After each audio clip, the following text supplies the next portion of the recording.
오늘 하나님께서 우리에게 주시는 말씀은 데살로니가전서 5장 16절에서 18절까지의 말씀입니다. 오늘 추수감사절을 맞아서 에베소서 말씀을 잠시 멈춰놓고 데살로니가전서 5장 16절에서 18절까지의 말씀 우리 함께 살필 텐데요. 잠시 뒤에 이 말씀을 다 함께 합독하도록 하고요. 함께 말씀을 나누도록 하겠습니다. 살다 보면 도저히 할 수 없는 일을 해야 하는 순간에 맞닥뜨리게 되는 그런 경험이 우리 모두 가운데는 있을 겁니다. 이건 절대 안 된다라는 전제를 미리 깔아놓고 일을 시작할 수밖에 없는 그런 경험 아마 한 번쯤은 다 있으실 겁니다. 어떤 의미에서는 오늘 하루하루를 살아감에도 있어서, 오늘 하루 아침에 일어남에도 있어서 이건 정말 말도 안 돼라는 생각을 가지고 하루를 시작하신 우리 성도님들도 계실지 모르겠습니다. 혹시 변비에 걸려본 경험이 있으십니까? 변비 걸린 사람한테 제일 힘든 것이 무엇일까요? 화장실 가는 겁니다. 변비를 애초에 경험해보지 못하신 분들은 아침에 화장실 가는 변비 환자들이 얼마나 큰 고통을 갖고 있는지 도무지 이해를 못합니다. 아침마다 화장실만 갔다 그러면 쾌변만을 보고 나오시는 분들은 이 변비의 고통 잘 모릅니다. 대수롭지 않게 이야기합니다. 아니 가서 앉아있기만 하면 되는데 그게 그렇게 어렵냐고. 네, 어렵습니다. 대단히 힘들고 어려운 것이 변비에 걸린 변비를 앓고 있는 사람들의 큰 숙제입니다. 변비 걸린 사람들에게 있어서 화장실 가는 것만큼 힘든 일 없는 겁니다. 살다 보면 나에게 있어서 너무나도 어려운 일들, 다른 사람에게는 아무것도 아닐 수도 있지만 나에게 있어서는 너무너무나도 어려운 일들, 그래서 머리를 움켜쥐면서 이건 아니잖아, 어떻게 이렇게 살 수가 있어 외칠 수밖에 없는 그런 말도 안 되는 순간에 맞닥뜨리게 될 때가 종종 있습니다. 우리가 오늘 함께 읽을 본문에서도요, 이렇게 말도 안 되는 일을 하루 이틀 하라는 것도 아니고 1년, 5년, 10년 기한을 정해놓고 요때까지만 하면 된다 이야기하는 것도 아니고 늘 하라고 말씀을 하고 있는데요. 그 말도 안 되는 일이 무엇이냐? 우리 함께 자리 다 일어나셔서 우리 오늘 본문 말씀을 큰 목소리로 함께 읽도록 하겠습니다. 함께 읽습니다. 항상 기뻐하라, 쉬지 말고 기도하라, 범사에 감사하라. 이것이 그리스도 예수 안에서 너희를 향하신 하나님의 뜻이니라. 아멘. 자리에 앉으시고요. 우리가 정말 많이 읽기도 하고 암송하고도 읽고 좋아하는 말씀이지만 사실 이 말씀은 거의 순종 불가능한 말씀에 가깝습니다. 뿐만 아니라 그 당시 이 말씀의 1차 수신자였던 데살로니가 지역 교인들의 상황을 생각해 보면 이 본문 말씀은 더 말도 안 되는 말씀이었습니다. 우리도 그렇지 않습니까? 당장 하루 사는 것도 힘들어 죽겠는데 무슨 놈의 기쁨입니까? 오늘 하루, 이번 일주일 살아가는 것도 두려워 죽겠는데 무슨 놈의 감사입니까? 오늘 하루 버텨내기도 힘들어 죽겠는데 기도할 시간이 어디 있단 말입니까? 안 되는 겁니다. 똥 누라고 아무리 말해봐야 변비 걸린 사람 똥 누는 거 제일 힘들듯이 안 나오듯이 기뻐해라고 말해봐야 오늘 하루 삶 가운데 지쳐있는 사람들에게 기쁨 안 나온다는 겁니다. 기도해라고 말해봐야 안 되더라는 겁니다. 감사해라고 아무리 얘기해봐야 안 된다는 겁니다. 왜요? 많은 그리스도인들이 기쁨 변비에 걸려있고 기도 변비, 감사 변비에 걸려있기 때문입니다. 기쁨을 토해내야 되는데, 기도를 배출해내야 되는데, 감사를 올려드려야 되는데 안 되더라는 겁니다. 이렇듯 기쁨도 기도도 감사도 없는 변비 신앙생활하는 그리스도인들 참 많은 것이 오늘 우리가 살아가는 이 시대의 교회 특징인 것 같습니다. 장이 튼튼해야 변이 잘 나옵니다. 그건 우리 모두 잘 알고 있을 겁니다. 메이크업 아무리 잘해봐야 변비 걸린 사람에게 도움 별로 안 됩니다. 눈, 코, 입 다 뜯어 고친다고 해도 변비는 눈, 코, 입 뜯어 고치는 걸로 고쳐지지가 않습니다. 보이지 않는 장이 튼튼해야, 이 안에 있는 organ들이 튼튼해야 기쁨도 감사도 기도도 하나님과의 관계도 건강하게 서갈 수 있다는 것입니다. 그래서 오늘은 데살로니가 전서 전체 말씀을 함께 살펴보면서 우리의 내면, 하나님과 나의 관계가 지금 어떠한가 조금 살펴보는 시간이 되었으면 좋겠고요. 더 나아가서는 우리의 영적인 건강 상태가 어떠한가, 그리고 추수감사절을 맞이하여서 우리가 정말 하나님 앞에 무엇으로 감사드려야 될 것인가 한번 점검해 보는 시간을 갖고자 합니다. 우선 데살로니가 교인들의 내면을 한번 살펴보도록 하겠습니다. 사도행전에 기록된 데살로니가 지역 성도들은 시작부터 늘상 예수님을 믿는 그들의 믿음 때문에 고난받고 박해받고 두들겨 맞는 신앙생활을 하는 사람들이었습니다. 데살로니가전서 1장 6절에 보면요, 이렇게 기록이 되어 있습니다. 또 너희는 많은 환난 가운데서 성령의 기쁨으로 말씀을 받아 우리와 주를 본받은 자가 되었으니. 바울은 데살로니가 지역 교인들의 상황을 모르는 것이 아니었습니다. 데살로니가 지역에 많은 환난이 있다는 것 바울은 손바닥 뒤집듯이 잘 알고 있는 사람이었습니다. 데살로니가전서 2장 14절은 데살로니가 성도들의 상황을 이렇게 말합니다. 형제들아, 너희가 그리스도 예수 안에서 유대에 있는 하나님의 교회들을 본받은 자 되었으니 그들이 유대인들에게서 고난을 받은 것과 같이 너희도 너희 동족에게서 동일한 고난을 받았느니라. 이제는 유대인들로부터만 고난을 받는 것이 아니라 이방인들, 그들의 동족 데살로니가 사람들에게부터도 고난을 받는 사람들이 등장을 합니다. 그게 데살로니가 지역의 현 상황이었습니다. 3장 3절에도 보니까요, 이렇게 기록합니다. 아무도 이 여러 환난 중에 흔들리지 않게 하려 함이라. 바울은 데살로니가 성도들 가운데 여러 환난이 있다는 것을 알고 있었고 그 환난 속에서도 흔들리지 않는 믿음 그들이 갖기를 원했습니다. 그러나 환난 속에 흔들리지 않을 수 있는 사람이 몇이나 되겠습니까? 만약 우리 삶 가운데 극심한 믿음의 환난이 닥쳐온다면 흔들리지 않을 우리 성도 얼마나 있겠습니까? 더군다나 지금 데살로니가 지역은 이제 막 복음이 전해진 상태였습니다. 신앙의 연륜이 깊은 사람들이 많이 있는 것이 아니라 이제 예수님 믿은 지 1년도 채 안 된 사람들, 2년도 채 안 된 사람들이 대부분인 교회가 데살로니가 교회였습니다. 그럼에도 불구하고 바울은 여러 환난 중에 흔들려서는 안 된다. 성령의 기쁨으로 말씀을 받아 흔들리지 않고 굳건한 믿음을 가져라 권면하고 있는 것입니다. 어떻게 이런 말씀을 초신자들에게, 그것도 환난과 고난 속에 있는 신자들에게 그렇게 담담하게 또 담대하게 전할 수 있었을까요? 데살로니가 전서를 가만히 살펴보면 대단히 특이한 구조로 쓰여졌다는 것을 우리가 알 수가 있습니다.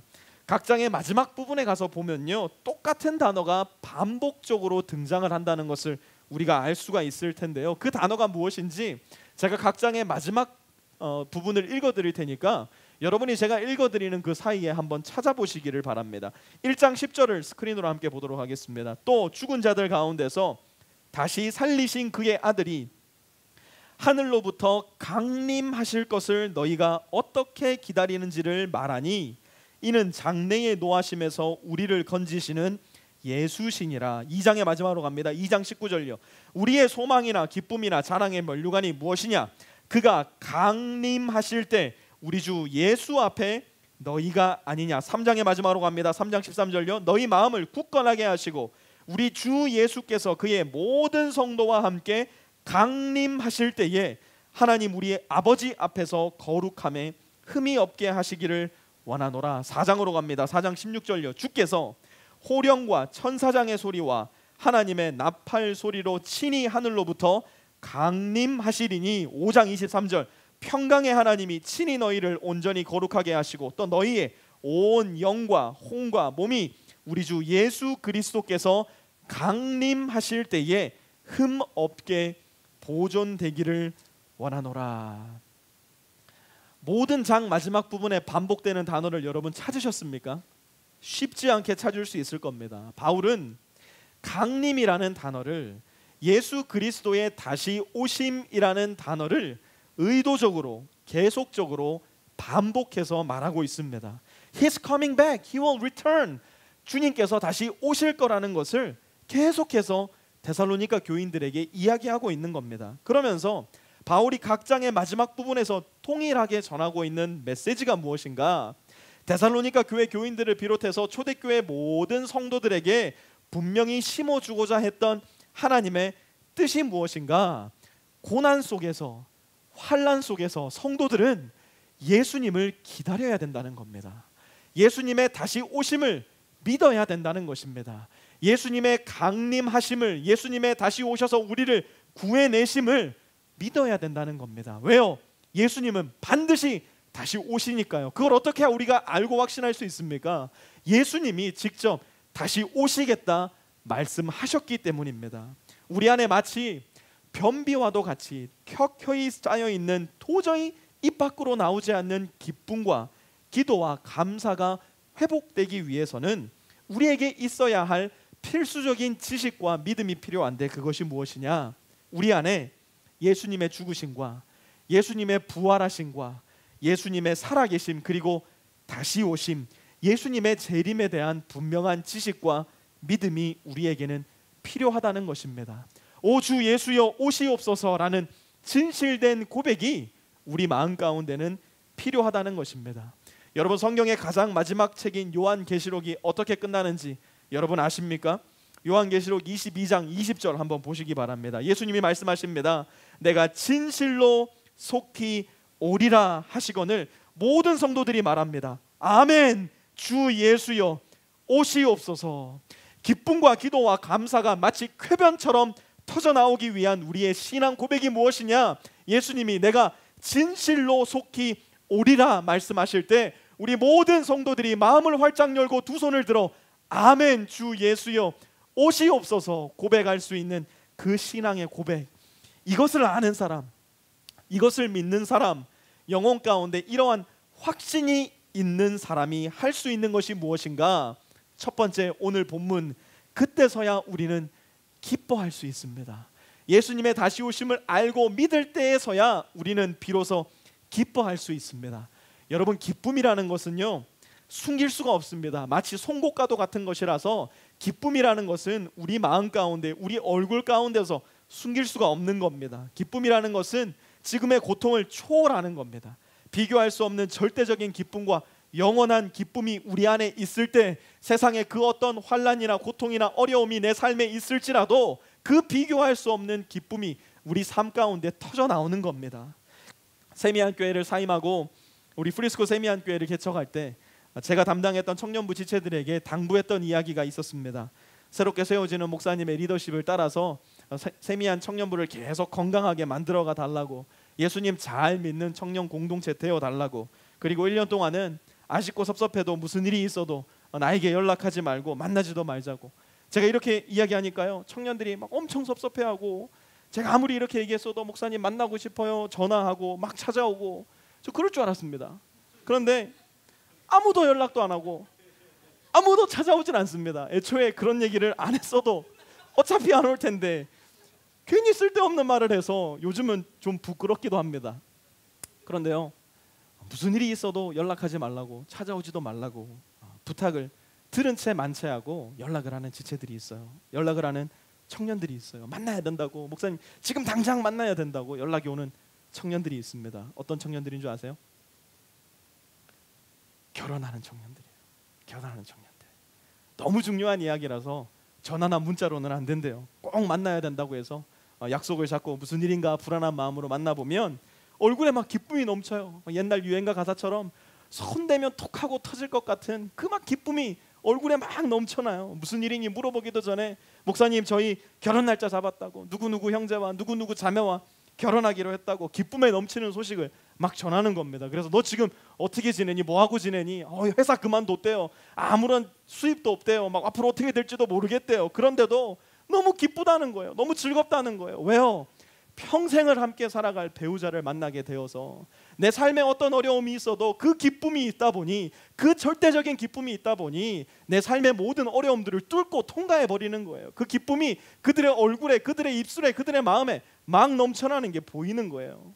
항상 기뻐하는 것이 불가능합니까? 네, 저는 단언합니다. 항상 기뻐하는 거 불가능합니다. 그러나 예수님을 만남으로 인해서, 예수님을 알므로 인해서, 나를 위해 십자가에 못 박혀 내 죄를 대신해서 내 죽음을 대신 져주신 예수 그리스도를 구원자로 믿음으로 말미암아서 나를 신부로 불러주신 나의 신랑 되신 예수 그리스도를 내가 정말 만났다면, 그분을 알므로 믿음으로 말미암아 내 안에는 그 어떤 것도 돌파할 수 없는, 어떤 것도 숨길 수 없는 영생의 기쁨, 절대적인 기쁨이 우리 마음 가운데 있을 수밖에 없다는 거예요. 현재의 걱정과 근심과 걱정과 고통을 모두 뚫고 나올 수 있는 진짜 기쁨, 절대적인 기쁨, 영생의 기쁨, 이것은 내 삶에 이런저런 일이 일어남으로 말미암아서 한순간 피어올랐다가 사라져버리는 행복이랑은 전혀 다른 겁니다. 이 기쁨은 영원히 살아계신 하나님과 영원히 함께 산다는 영생의 지식과 소망과 믿음에서 오는 기쁨이란 말이에요. 살아계신 하나님과 영원히 함께 한다는 구원의 기쁨이 나에게 있는가? 다시 한번 질문합니다. 살아계신 하나님과 영원히 함께 한다는 그 기쁨이 나에게 있는가? 이 질문은 우리 모든 믿는 신자들에게 있어서 필수적인 질문, 매일매일 점검해야 되는 질문, 그렇게 내 안에 있는 기쁨을 빼앗기지 않을 수 있는 중요한 질문, 대단히 귀한 말씀이라는 것을 우리는 기억해야 합니다. 아무리 우리가 영원한 생명을 소유한 하나님 나라의 백성이라도, 그리고 그것으로 말미암아서 기쁨이 내 안에 있다고 하더라도 여전히 우리가 사는 이 세상은 참 힘들고 거칠기만 한 것 같습니다. 우리가 아무리 다시 오실 예수님을 소망하고 그분을 바라보며 그분을 기다린다고 해도, 그렇게 이 세상을 살아간다고 해도 이 세상은 결코 우리에게 만만한 곳이 아닙니다. 여전히 우리는 이 세상 가운데서 많은 어려움을, 많은 아픔을 겪게 될 때가 있는 것이 사실입니다. 고통과 고난이 있고 아픔과 상처가 있습니다. 그렇기 때문에 우리에게 필요한 것이 무엇인가? 쉬지 말고 기도하는 겁니다. 17절 말씀 우리 다 함께 읽어볼까요? 같이 한번 읽습니다. 시작. 쉬지 말고 기도하라. 다시 한번 읽습니다. 시작. 쉬지 말고 기도하라. 여러분, 물고기는 물이 없으면 다 죽습니다. 물 안에 포함된 산소를 그들의 아가미를 통해서 숨을 쉬면서 살아갑니다. 북극곰은 얼음이 없으면 못 산답니다. 제가 얼마 전에 북극 관련된 다큐멘터리를 하나 봤는데요, 실제로 북극에서는 지구온난화 때문에 얼음이 너무 많이 녹아서요, 얼음을 찾지 못한 북극곰들이 땅을 디디고 서 있을 곳이 없어서 물에 빠져 죽거나 굶주린 채 그렇게 죽게 되는 경우가 대단히 빈번하게 발생한다고 합니다. 이와 마찬가지로 저와 여러분, 사람은 하나님 없이는 살 수 없는 존재들입니다. 사람은 하나님의 형상대로 지음받아 하나님이 기뻐하시는 일을 하며 하나님과 함께 살도록 지음받은 존재입니다. 그러나 우리의 첫 조상인 아담은 하나님과 함께 살며 하나님께서 기뻐하시는 일을 하기를 거절하고 불순종하여 하나님의 곁을 떠나버렸습니다. 그 이후로 모든 인류들은 누구나 언제나 하나님께로 되돌아가기 위한 복잡하고도 어려운 길을 헤매며 선택하며 살아왔다는 것을 우리는 알 수가 있습니다. 인류의 역사를 더듬어서 살펴보면 그 어디에서나 누구라도 결국은 신이라는 미지의 영역에 존재하는 누군가를 찾아 헤매었다는 사실을 우리는 알 수가 있습니다. 문제는 신이라는 존재는 인간의 노력과 수고로는 찾을 수가 없는 분이라는 겁니다. 만약 신이 인간의 노력과 정성에 감동하여서 만날 수 있는 분이라고 한다면 그 신은 인간의 차원과 영역에 머물러 있는 시시하고 평범하고 인간의 조종과 영향을 받을 수밖에 없는 그런 보잘것없는 신이 될 수밖에 없을 겁니다. 하나님은 인간으로서는 도저히 하나님 자신에게 먼저 스스로 그들의 노력만으로 찾아올 수 없다는 것 잘 알고 계셨습니다. 그래서 하나님께서 선택하신 방법은 바로 직접 하나님 자신이 인간의 몸을 입고 인간의 세상 속으로 인간의 시간과 인간의 유한한 모든 것을 가지고 인간을 만나러 이 땅 가운데로 오시는 것이었습니다. 그것이 바로 성육신의 위대한 사건이고 역사입니다. 삼위일체 중 한 분이신 성자 예수님께서는 그렇게 인간의 몸을 입고 이 땅에 오신 것입니다. 그리고 예수님은 저와 여러분과 똑같은 모습으로 우리를 대신해서 십자가 위에서 우리의 죄값을 다 치루어내심으로 인하여서 우리와 하나님 사이에 끊어져 있던 관계를 다시 이어주신 것입니다. 죄 때문에 끊어져 있던 우리의 관계를 그분의 희생으로 말미암아 다시 회복시켜 놓으신 것입니다. 그렇게 이 땅에 오신 예수님은 우리에게 이렇게 말씀하십니다. 요한복음 15장 5절입니다. 같이 한번 읽습니다. 시작. 나는 포도나무요 너희는 가지니 사람이 열매를 많이 맺나니 나를 떠나서는 너희가 아무것도 할 수 없느니라. 우리는 예수님을 떠나서는 아무것도 할 수 없는 존재인 것입니다. 우리는 애초에 그렇게 만들어진 존재입니다. 처음부터 하나님이 주신 생명으로 말미암아 살 수 있는 존재고 그 생명으로 하나님을 예배하며 하나님께 의지하며 살아가는 의존적 존재가 바로 저와 여러분 사람들입니다. 그렇게 예수님으로 인하여서 다시 우리는 하나님과 함께 살아가는, 하나님께 기대어 살아가는 살아있는 삶을 살 수 있게 된 것입니다. 기도는 바로 그러한 우리의 정체성을 가장 잘 보여주는 신앙의 도구입니다. 기도는 나의 근원, 나의 존재 방식, 내가 살 수 있는 이유, 내가 열매를 맺을 수 있는 근원이 내 자신에게 있는 것이 아니라 하나님에게 있다는 것을 인정하고 하나님으로부터 모든 것을 받아들임으로 말미암아 사는 삶입니다. 쉬지 말고 기도함으로 우리는 내가 쉬지 않고 하나님께 기대어 있다는 것, 의지하고 있음을 인정하는 것입니다. 기도는 내가 원하는 무엇인가를 하나님께 끈질기게 이야기함으로 말미암아 그것을 이루어내는 도구가 아닙니다. 기도는 하나님께서 원하시는 내가 되기 위하여 하나님 앞에 내 자신을 늘 낮추고 겸손하게 살며 기도로 영적인 호흡을 함으로 하나님의 뜻을 알게 되는 귀한 신앙의 도구입니다. 요즘 이 개봉되는 영화들을 보면 영웅들의 이야기를 다루고 있는 이야기가 참 많이 등장을 합니다. 우리가 흔히 알고 있는 영웅들, 슈퍼맨이라든지 배트맨이라든지 스파이더맨이라든지 아이언맨, 뭐 요즘은 하다못해 앤트맨까지도 나오고 여러 맨들이, 영웅들이 존재를 합니다. 이런 맨들이 가지고 있는 한결같은 특징이 있습니다. 그것은 다름이 아니라 정말 어려운 순간까지, 거의 죽음의 직전까지 갔다가 사람들을 구해준다는 겁니다. 진작에 좀 등장해서 아예 어려움을 겪지 않게 한다면 참 좋겠는데, 기차가 절벽으로 떨어지기 직전에 나타나서 기차를 구해주고, 고층 빌딩에 있다가 사람이 떨어지려고 하면 그 전에 좀 미리 나타나서 구해주지, 빌딩 다 부서지고 그 사이로 사람이 떨어질 때 땅에 닿기 일보 직전에 영웅들은 사람을 낚아채서 구해줍니다. 그런데 이렇게 구해주는 영웅들을 원망해하는 등장인물은 없습니다. 왜 좀 진작에 나타나서 구해주지, 왜 지금 나타났느냐고, 당신 때문에 이 건물 좀 보라고, 이 다 부서졌다고, 이게 뭐냐고, 당신 때문에 이 기차 다 부서지고 배도 다 망가졌다고, 이게 뭐 하는 짓이냐고, 그렇게 말하지 않습니다. 영웅들에 의해서 목숨을 건진받은 모든 사람들의 공통적인 대사가 있습니다. 그 대사가 뭘까요? 그 대사는 땡큐입니다. 영화를 많이 보시는 분이 계신가 봐요. 땡큐입니다. 땡큐. 사랑하는 프리스코 세미한 성도 여러분, 하나님께서 나를 위해서 무엇을 하셨는가를 생각해 보면 우리 안에서 끊임없이 솟아나야 하는 유일한 대사가 있습니다. 그 대사가 무엇일까요? 땡큐입니다. 한번 같이 따라해 봅시다. 하나님 감사합니다. 하나님 정말 감사합니다.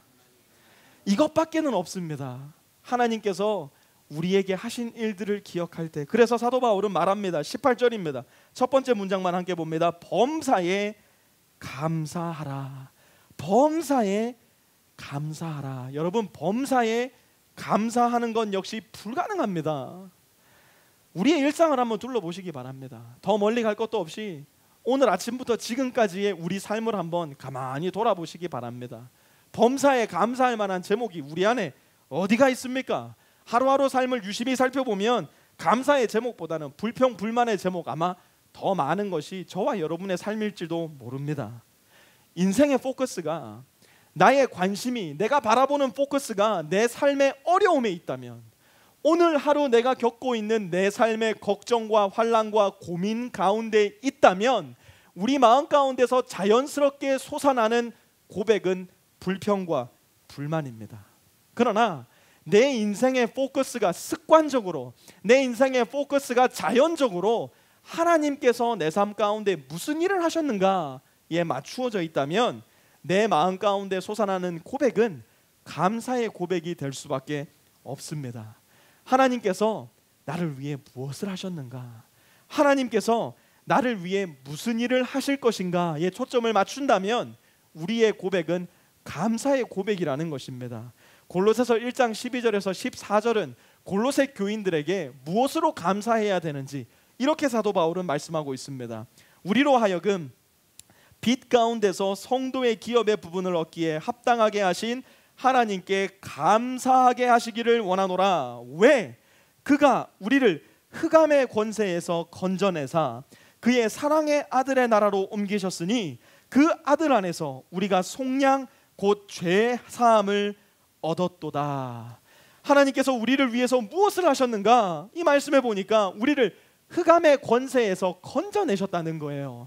흑암의 권세, 그 말은 무엇이냐? 우리를 울거매고 있었던, 우리를 못 빠져나가게 꽉 잡고 있었던 힘이 있었다는 겁니다. 그런데 예수님께서 더 크신 권세를 가지고 그 흑암의 권세를 깨 부수시고 우리를 빛의 나라로 옮겨 놓으셨다는 겁니다. 영원한 죽음의 나라 지옥으로 갈 수밖에 없는 우리를 하나님께서 그의 사랑의 아들의 나라 천국으로 옮겨 놓으셨다는 겁니다. 이것은 단지 한국에서 미국으로 우리의 삶의 공간이 옮겨졌다는 이런 차원의 이야기가 전혀 아닙니다. 만약 제가 뇌종양 말기에 해당하는 질병을 앓고 있다고 생각해 봅시다. 의사가 말합니다. 이제 당신에게는 열흘 정도의 시간밖에 남지 않았습니다. 삶을 잘 정리하시기 바랍니다. 이런 이야기를 한다면 지금 이 상황에 저에게 있어서의 근 뉴스는 의료시설이 더 좋은 어디 나라로 옮겨 가십시오, 이 정도 말이 아닙니다. 저에게 있어서 근 뉴스는 치료 불가능한 뇌종양 말기 환자를 깨끗하게 치료할 수 있는 시술법을 찾아내었고, 이미 당신에게 그 시술법을 함으로 인하여서 당신은 캔서 프리의 삶을 살 수 있게 되었습니다 라는 선포가 저에게 있어서는 제가 들을 수 있는, 기대할 수 있는 유일한 근 뉴스입니다. 흑암의 권세에서 건져내사 그의 사랑의 아들의 나라로 옮기셨다는 것은 바로 이런 뜻입니다. 하나님만이 하실 수 있는 유일무이한 치료법으로, 하나님만이 하실 수 있는 유일무이한 방법으로 죄의 질병에 걸려서 죽을 수밖에 없는 저와 여러분을 구해내시고 치료해내시고 깨끗하게 만들어내셔서 이제는 영원한 삶을 소망하는 삶으로 우리를 거듭나게 하셨다는 겁니다. 죽을 수밖에 없는 우리를 오직 한 방법, 오직 한 길, 오직 한 생명 대신 예수 그리스도로 말미암아 살리셨다는 것입니다. 그것이 바로 하나님께서 저와 여러분을 위해서, 우리 인류를 위해서 하신 일이라는 겁니다. 이것을 기억한다면, 이것을 기억할 수 있다면 우리에게 자연적으로 일어나는 반응, 그것은 바로 감사라는 겁니다. 이번 주에 우리 성도님 중 한 분과 식사를 하는데 이분도 한 번도 안 가본 식당, 저도 한 번도 안 가본 파키스탄 식당을 저희가 갔습니다. 저는 닭 요리를 시켰고 이분은 소 요리를 시켰습니다.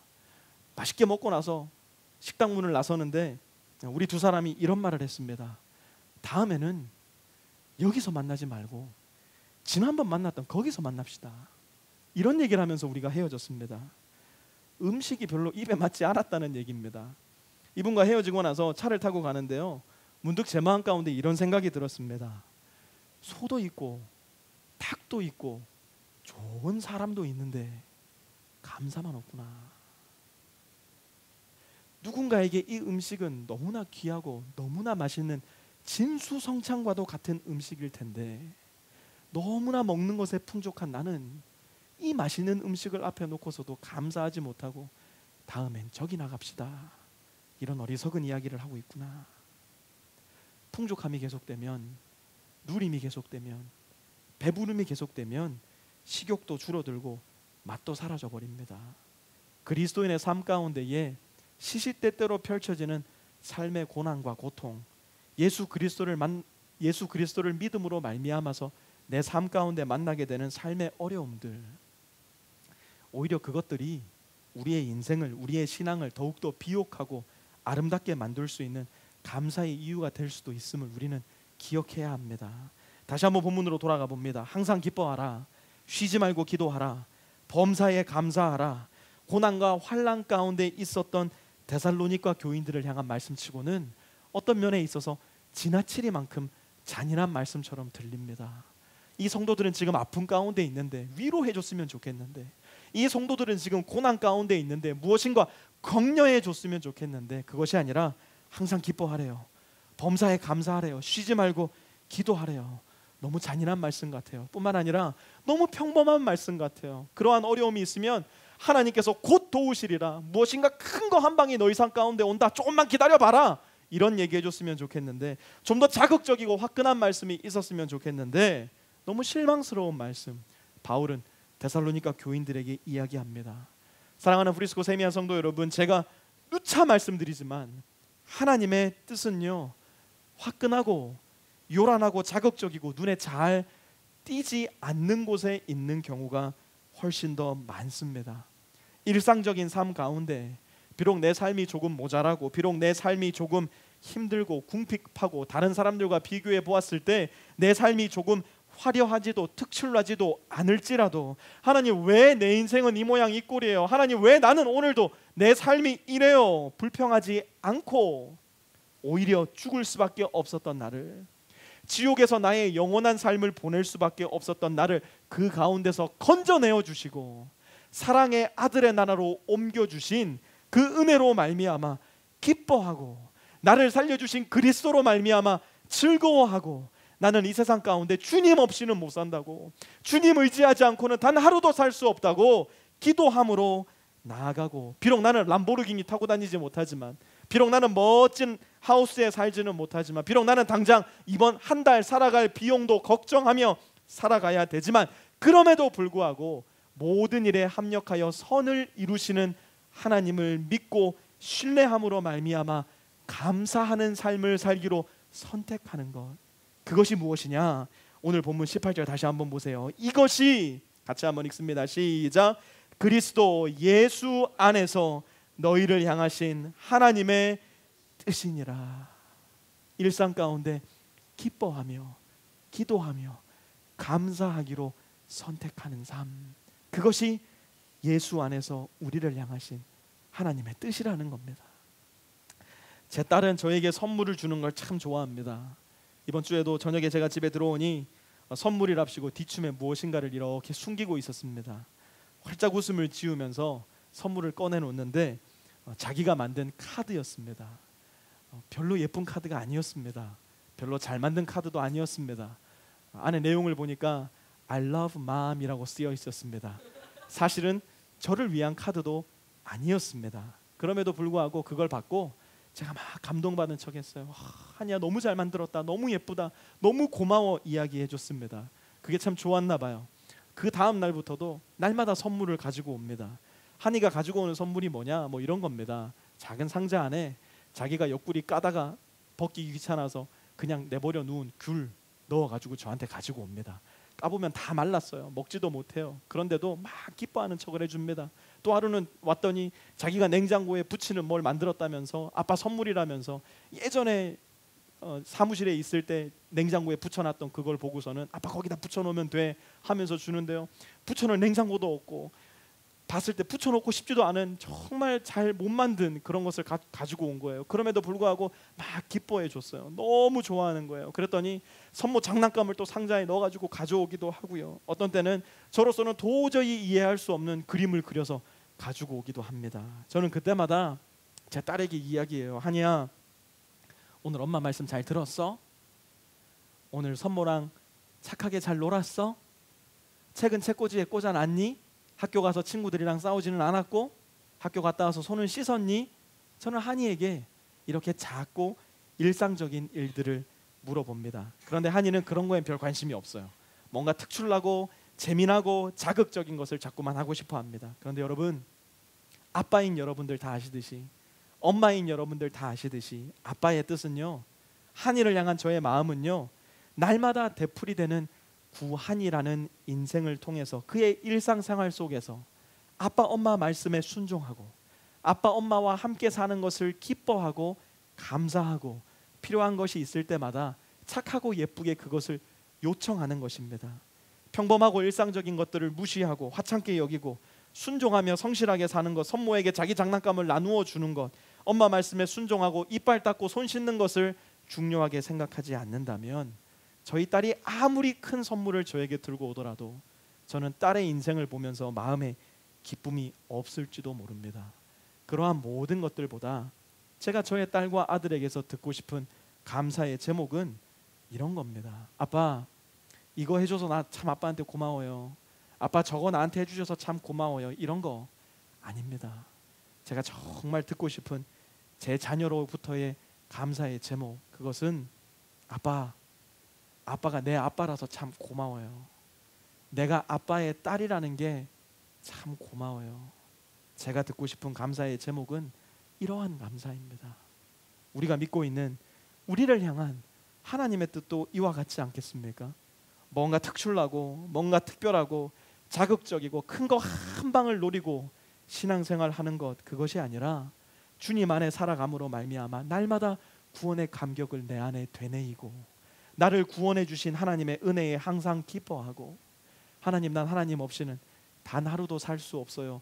하나님 앞에 의지하면서 기도하고 하나님이 나에게 이미 베풀어 주신 은혜들을 세워보며 하나님 앞에 날마다 감사하기를 게을리하지 않는 것, 무엇보다도 하나님이 나의 아버지가 되심으로 말미암아 감사하는 것. 하나님 이거 해주셔서 감사해요. 하나님 저거 해주실 것으로 인해서 감사해요. 이것도 중요하지만 그것보다 더 중요한 감사의 제목, 하나님 나의 아버지가 되어주셔서 감사해요.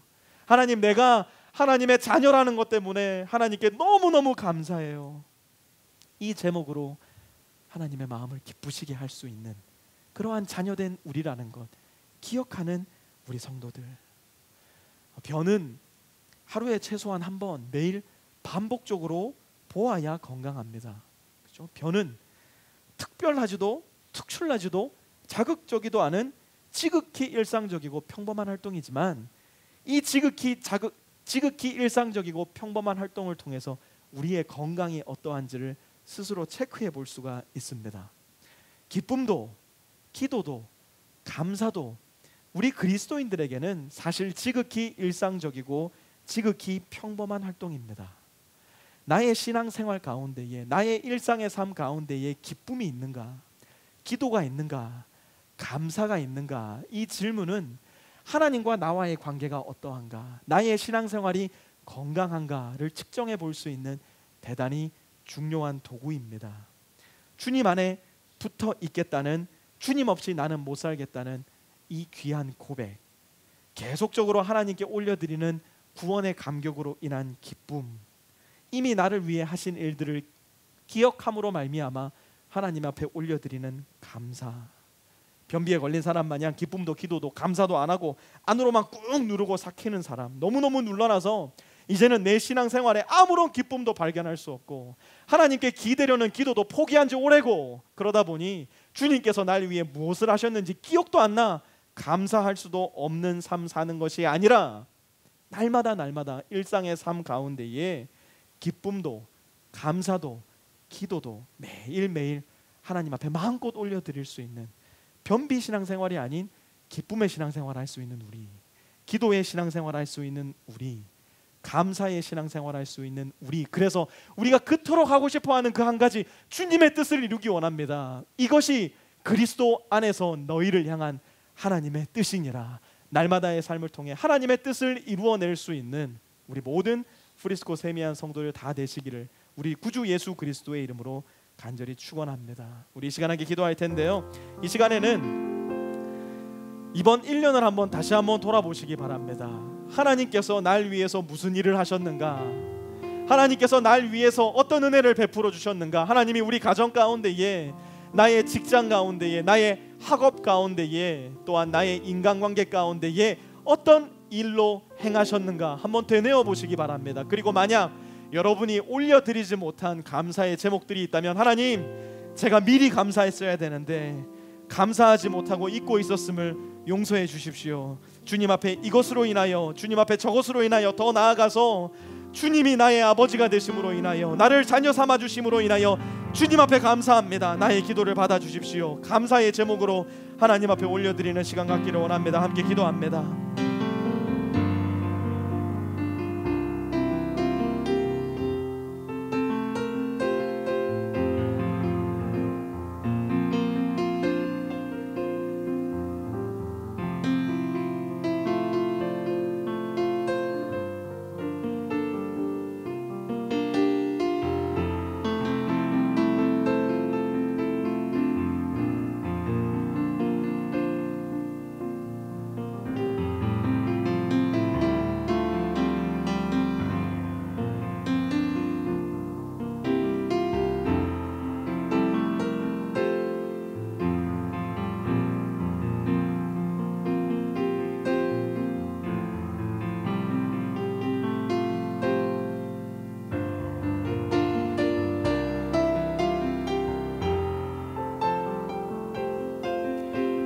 하나님, 나의 삶을 가만히 돌아봅니다. 어느덧 연말을 향해서 달려가는 나의 인생 2017년을 다시 한번 돌아봅니다. 닭고기도 있고 소고기도 있고 좋은 사람도 있는데 감사만 빠져 있는 경우가 얼마나 많았는지요. 하나님, 사실상 필요한 거 다 채워주셨는데 이건 맛없다고, 여기는 내 분위기가 아니라고, 여기는 내 스타일이 아니라고 하나님 앞에 감사하지 않고 살아왔던 날들이 얼마나 많은지, 하나님, 나의 삶을 돌아보며 주님 앞에 회개의 기도를 올려드립니다.